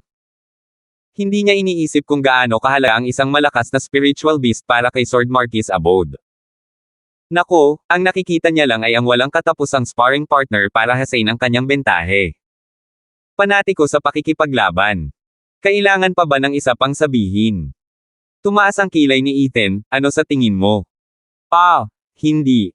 Kumunat ang noo ni Trent. Kung gayon, tumigil ka na nga. Nakatitig na sabi ni Ethan. Sino bang matinong tao ang magbibigay ng isang potensyal na sagradong halimaw? Wala naman siyang maluwag na tornilyo. Nagkibit balikat si Trent, sinasabi ko lang. Nako, hindi ka ba marunong magbiro? Kahit na hindi pa rin nawawala ang inggit sa kanyang mga mata tuwing nakikita niya si Nova. Masyadong makapangyarihan ang espiritong hayop na ito. Ang katotohanang mayroon si Ethan ng isang baliw na espiritong hayop ay sapat na upang pukawin ang pagnanasa ni Sword Marquis Abode. Nakita ni Trent si Abigail na yakap si Nova at nanlumo siya. Kahit walang nakapansin. Nang matapos ang mga masasayang kwentuhan, oras na para bumalik sa malungkot at mapait na realidad. Kapatid na Kindstone, ano na ang gagawin natin ngayon? Tanong ni Aaron. Bulong ni Ethan, ang pangunahin nating prioridad ay mahanap ang mga susi at mga batong labasan. Ang umalis agad sa lugar na ito. Hindi na lang natin papansinin ang Brimang Sacred Pills, dahil mas mahalaga ang buhay. Kaya ko silang hanapin kung kinakailangan. Malalim na nakatatak ang mga salita at bumantong hininga sila ng nakayuko. Hindi niya kailangang maging prangka para maintindihan nila. Puro kalokohan lang ang mga ito, simple lang. Ang naunang labanan ay sapat na patunay. Sila ang dahilan ng limitadong kilos ni Ethan. Kung mag-isa lang siya, maaari siyang pumunta at umalis ayon sa gusto niya. Lahat sila ay naging malungkot, ngunit alam nila ang katotohanan sa mga salita ni Ethan. Sa labanang ito, wala silang anumang kalamangan at sa kalaunan ay magiging mga tauhan ni Quinley sa kasuklam-suklam na lugar na ito kung magtatagal sila. Walang nagsalita habang malungkot nilang pinapanood si Ethan. Binasag ni Troy ang katahimikan gamit ang kanyang buntong hininga, gusto pa rin naming lumaban, pero tama si Kuya Kindstone. Dahil sa aming kahinaan, mas mabuting umalis na kami. Aaron, ilabas mo na yan. Kailangan naming mag-usap ni Kuya Kindstone kung paano ang pinakamahusay na paraan para makaalis sa lugar na ito. Naguguluhan silang tiningnan ni Ethan. Mayroon ba silang sekretong sandata? Huminga ng malalim si Aaron at inilabas ang isang piraso ng seda. Ako ay isang taong nabubuhay sa kasalukuyan. Wala akong pakialam sa esoteric debate gaya ng kay Kuya Exy. Pero ang pag-uwi sa ganitong kaawa-awang kalagayan ay hindi ang gusto kong makita. Binuklat ni Ethan ang seda at sumigaw, ang mapa ng labasan ng hanay ng Beast King Mountain. Sa detalyadong mapa, 5 punto ang namukod-tangi, ang 5 pambansang elemental na bato na nilalayong mag-uwi sa kanila. Gamit ang mga susi na metal na yin-yang, ang kailangan na lang nilang gawin ngayon ay makarating sa metal na labasan at makakauwi na sila ng malaya. Tinitigan ni Ethan ang iba, mapagkakatiwalaan ba ito? Seryosong nagsalita si Aaron, iyan ang gusto naming malaman sa pamamagitan ng pagkonsulte sa iyo. Kasabay ng isang sigaw, ilang eksperto sa Deep Heaven ang nagbubuhat ng 2 takot na tao. Nang makita sila, nagpakita ng kakaibang tingin si Ethan habang sinasabing, kayo na naman. Ang dalawa ay nagalit at nanginig sa lupa habang nakayuko ang mga ulo. 300. Orvan, Rowena, hindi ba't sinabi ko na sa inyo na subukan nyo ng mabilis? Anong ginagawa ninyo rito, at mga bihag pa kayo? Kinukutya sila ni Ethan dahil sa kanilang maliit na halaga. Lumuhad ang dalawa roon ng may kapaitan at kaawa-awang damdamin. Ni minsan ay hindi nakipagtitigan kay Ethan. Gulat na sabi ni Aaron, kapatid na Kindstone, kilala mo ba sila? Kilalanin ng mga traidor ng angkan ng Larson. Ang kanyang ama ay isang nakatatanda sa angkan at malapit pa nga sa dating pinuno ng angkan. Sa kabila ng kanilang paglabag, si Dexter ay may mabuting puso at hindi sila pinabayaan. Nagkibit-balikat si Ethan, at bakit mo sila hinuli? Hindi mo ba alam na mas madali silang patayin? Napabuntong hininga si Aaron at saka seryosong sinabi, sa totoo lang, natagpuan natin sila hindi nagtagal matapos tayong makatakas sa Killing Blood Marsh. Hindi ko sila planong iligtas, pero nakita natin ang mapang ito sa kanila pati na rin ang 2 susi at isang Brimang Sacred Peel. Ahehihem. Medyo huli na ang pagdating ng senyales ni Danica. Tapos na ang pinsala. Napagtanto na ngayon ni Aaron ang pagkakamali niya. Sapat na ang pagsasabi sa kanya tungkol sa mapa at mga susi.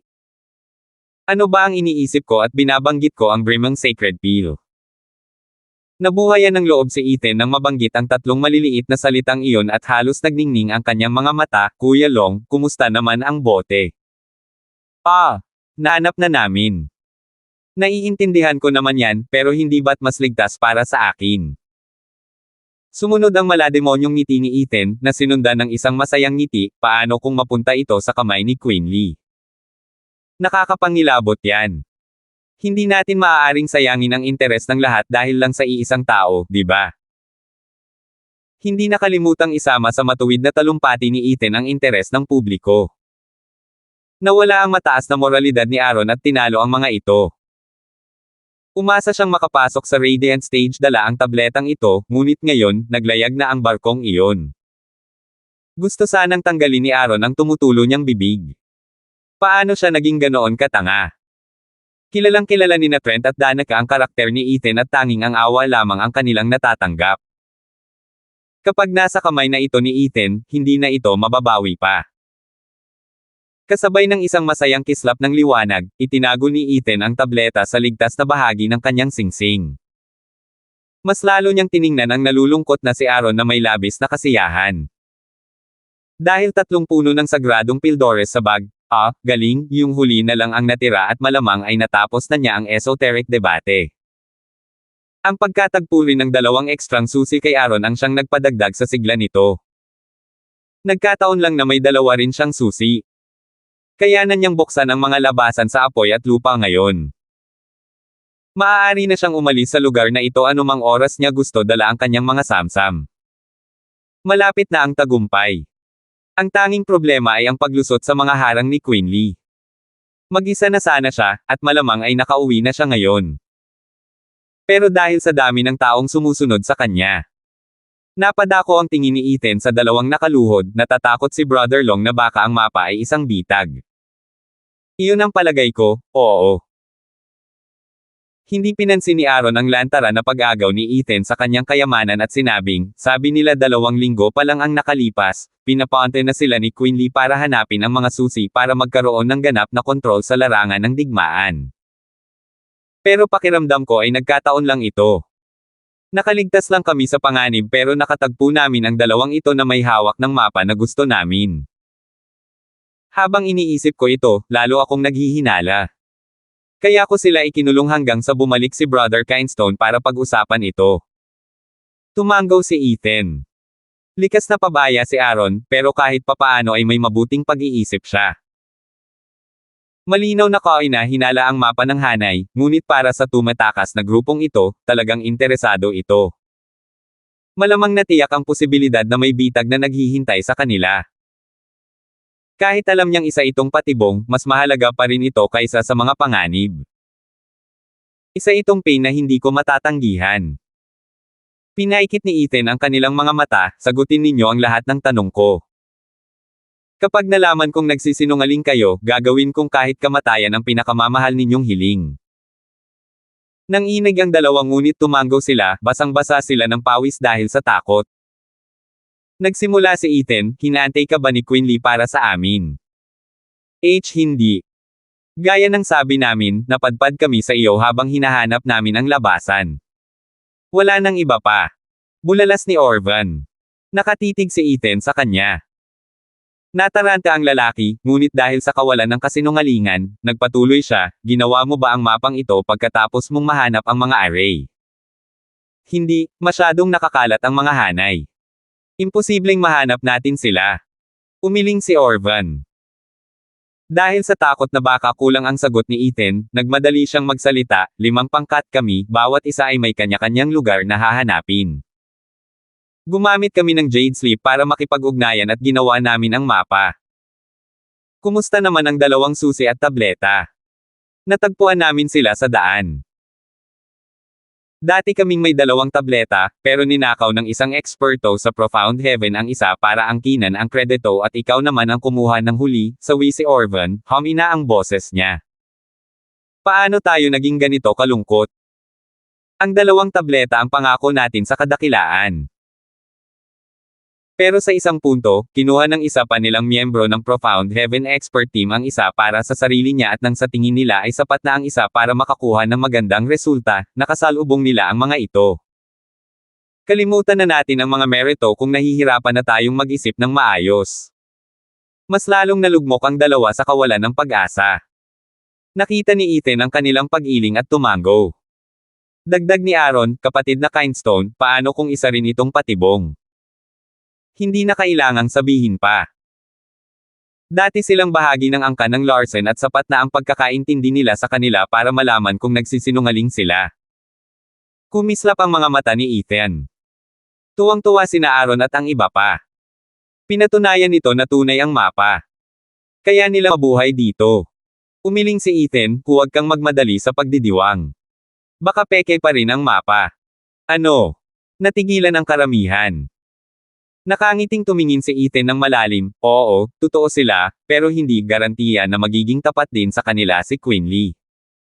Ngayon ay mukhang nagtataka sila kung bakit nakangiti pa rin si Ethan.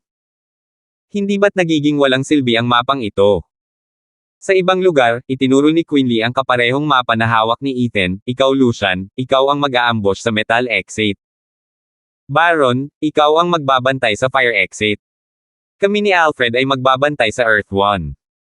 Tandaan mo ang sinabi ko. Hindi mahalaga ang iba pero may isang tao na kailangang huminga ng malalim anuman ang mangyari. Siguraduhin mong mamamatay sila sa matinding sakit at pagdurusa. Nakaramdam ng pagkabalisa ang 3. Nakatatandang batang Panginoon, naiintindihan namin ang iyong kahilingan. Ngunit may epekto ba ang pagpatay sa taong ito kay Ethan? Kumunat ang noo ni Lucian, dahil sa ibinigay natin ang mga lokasyon ng labasan kasama ang mga susi at maging ang isang Brimang Sacred Pill, maaari na silang tumakas ng walang pag-aalala. Hindi ba't mas mabuting bigyan sila ng peking mapa? Nakangiting may masamang ngiti, kinutya ni Quinley, Hanggal, sa tingin mo ba ay malilinlang mo ang katusuhan ni Ethan gamit ang peking katusuhan?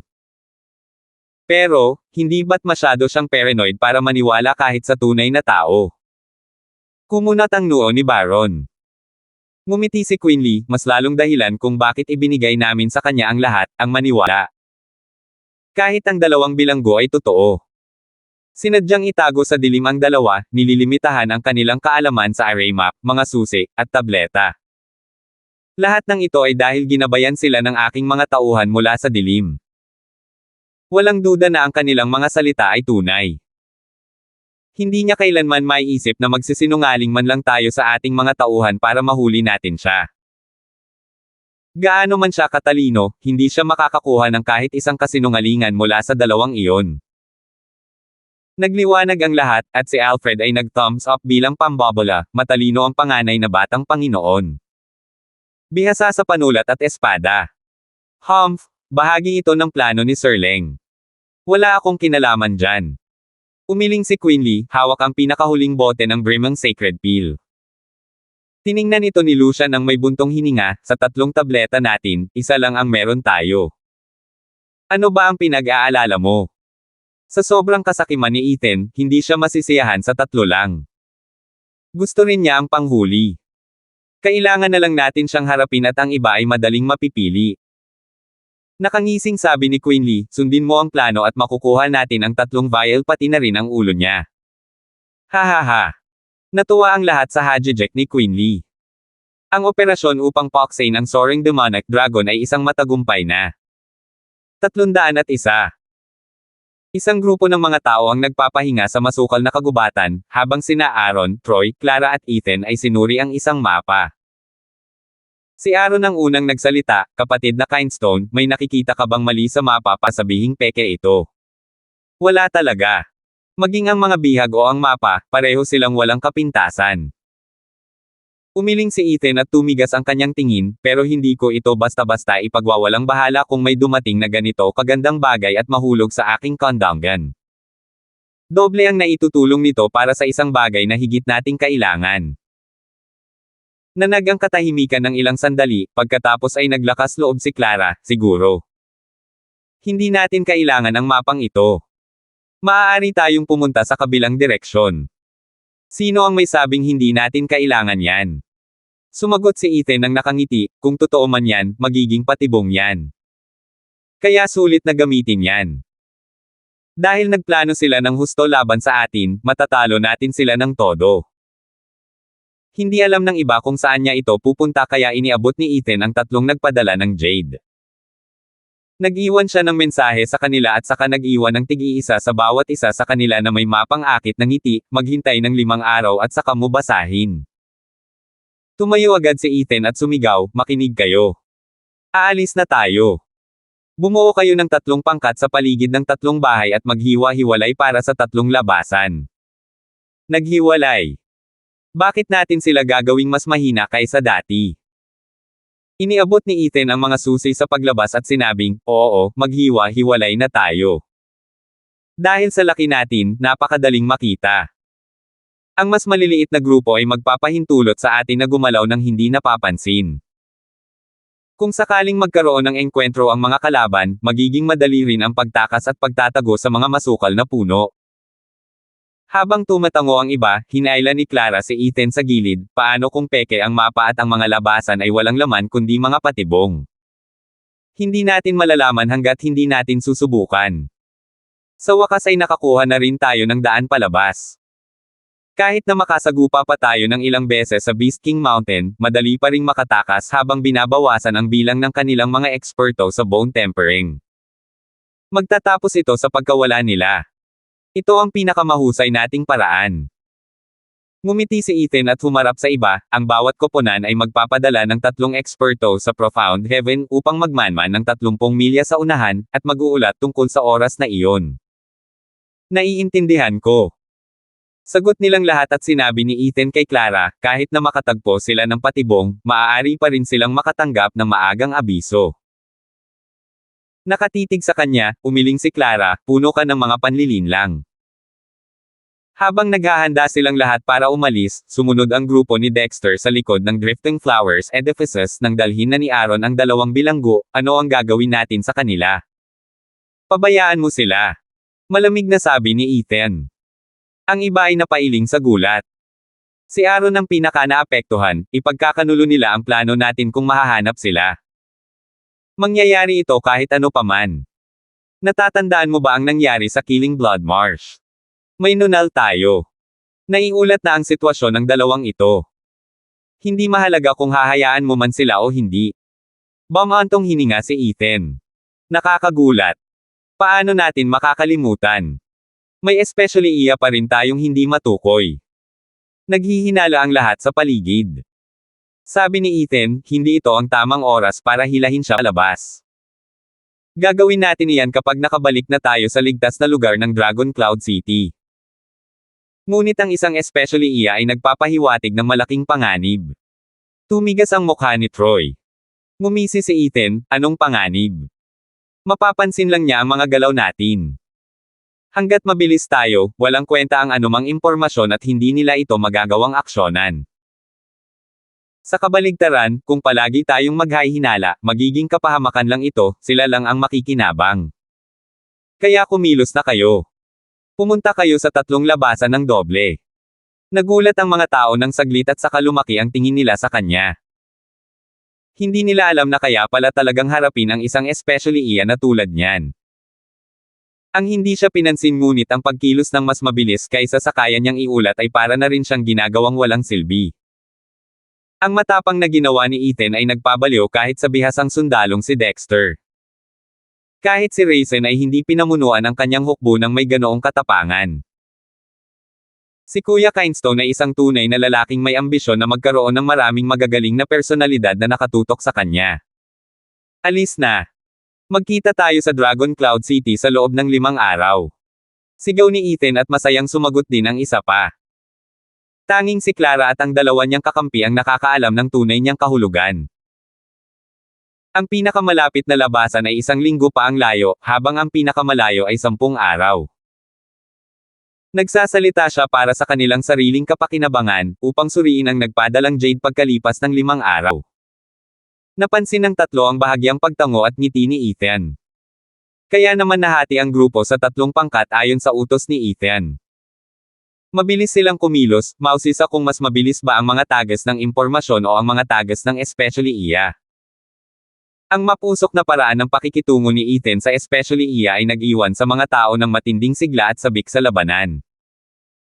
Kahit na isa lamang silang karera upang talunin ang especially iya, para sa kanila ay parang nakikipaglaban sila sa kanilang pinakamatinding kaaway, at nananalo rin. Nagsimula silang makaramdam ng kawalan ng kontrol sa lahat ng bagay, ng di matitinag na espiritu, tulad ng dati ni Ethan. Lahat ay nagkakaisa sa kanilang layunin at puso. Dinala ni Orven ang isang maputlang Rowena. Nang madaanan nila si Ethan, nagtanong ito, bakit tayo hinahayaan? Walang dahilan. Siguro nagpapakita lang ako ng kabaitan dahil sa pag-aalaga ko sa angkan ng Larson noong mga unang araw. O baka gusto kong makita ang paghihirap mo dahil sa aking nakakainis na katatawanan. Pero aaminin ko, pagdating sa basura, walang pinagkaiba ang pagpatay o pagtatapon nito. Umalis na rin si Ethan, hindi man lang sila pinansin. Bumantong hininga si Orven at bumulong, salamat. Pagkatapos ay dahan-dahan siyang lumakad palayo kasama si Rowena. Nawala na nila ang puot na kanilang pinanghahawakan ng husto at napalitan na ito ng pag-iisa.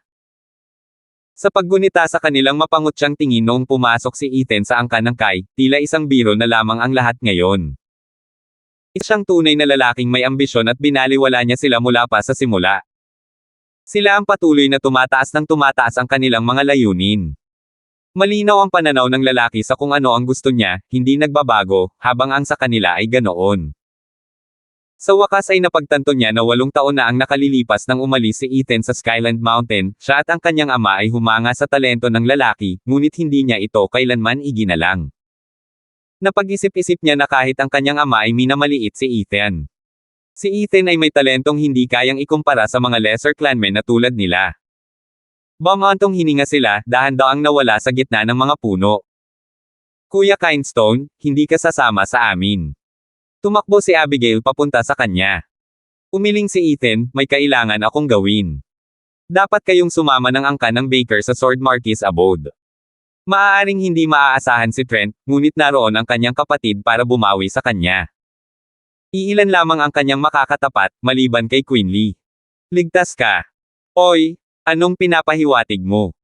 Sino ang tinatawag mong hindi maaasahan? Ano ba ang ginawa ko sa iyo para siraan ako kay Abby?